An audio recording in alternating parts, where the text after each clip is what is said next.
when you are in the state that I'm talking about, what from the former point of view would have appeared to be nothing more than ordinary everyday life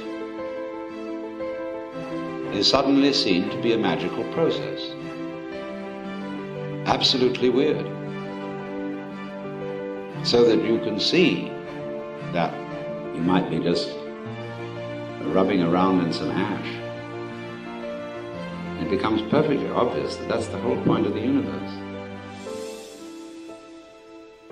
Incredible. I mean, it's all there. Infinity in the grain of sand and everything. But that's it. And you look at other people rushing around and people going about their business every day, serious, I've got to get there, I've got to make this thing. And they're quite mad. You feel sorry for them. You don't feel angry at them. But they're quite mad. They don't realize that now is it. That's where it's all going, as well as where it all comes from.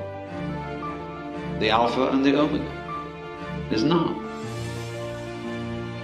The whole surround of us is completely magical.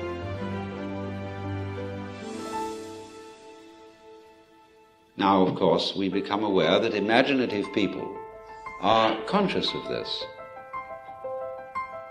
Imaginative people show their consciousness of it by the way they act, by their taste in whatever they surround themselves with.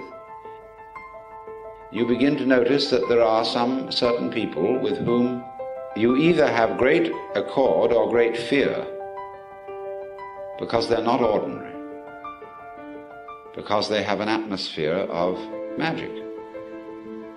They have imagination, and they're not hiding under an attempt to conform to the ideal of being ordinary.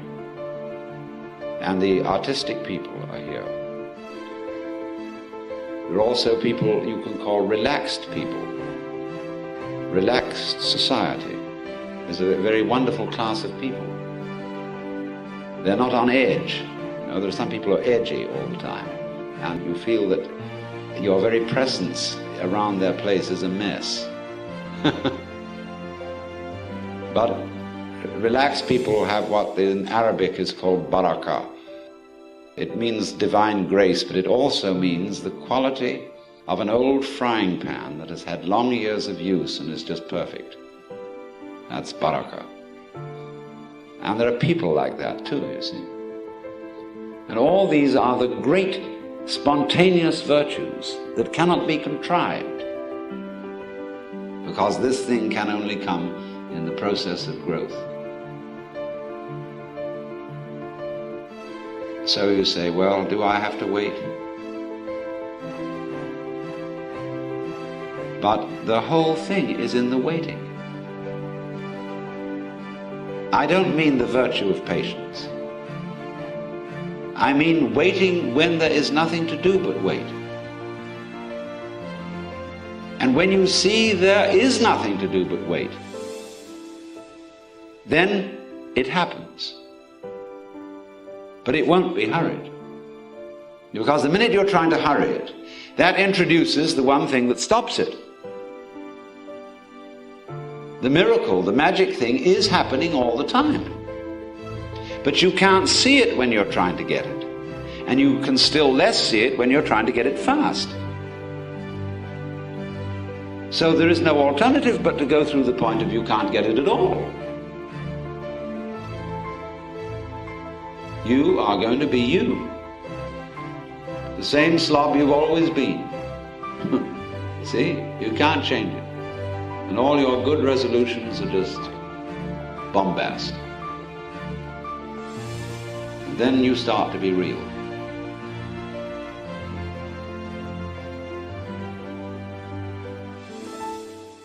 So just as in traveling or in ordinary relations with your friends every day, these gorgeous things happen of themselves. Those are the true pleasures. So at the level of mystical experience, the most astounding insights, where you can go into the deep, most trivial, everyday affairs, as containing the entire secret of the universe. Any point becomes the takeoff point, because there's a principle in operation which the Japanese call jiji muge. Everything event implies all the others. And here, in this way, you begin to see that that is actually so. Because you see, there are no separate things. It's all a single unified process, no longer divided into the voluntary and the involuntary, the I and the you, or the I and the it. Because it is the big happening, which is neither voluntary nor involuntary, which is neither free nor determined. All these are mere ideas about it and about. You've abandoned all that. You've abandoned philosophy totally, because you see it's just a net designed for catching water. And when all that's gone, and that whole attempt to clutch life, to capture the pleasure, has disintegrated, there it is. And you needn't feel anxious about, will it stay? It's a gorgeous thing to feel you no longer got to worry whether it will stick around. Because you know that if you do worry, you'll shoo it away. So it's a tremendous relief, you see, not to have to bother with, will it stick around? Will I lose my insight? Will my Satori take wing and go off with the bats? You just forget it. Because the more you let go of it, the more it stays. And you don't even have to worry about, will you be sure to let go of it? Because that too is a hang-up.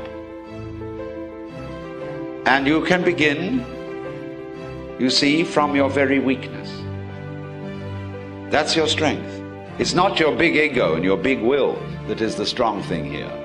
It's your slobbiness, it's your weakness, it's your foolish side that is your strong suit here. See? Yoko Daishi puts it in this way. You cannot take hold of it. You cannot get rid of it. In not being able to get it, you get it. When you are silent, it speaks.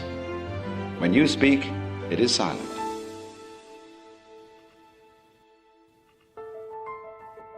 The great gate is wide open, and nobody obstructing it.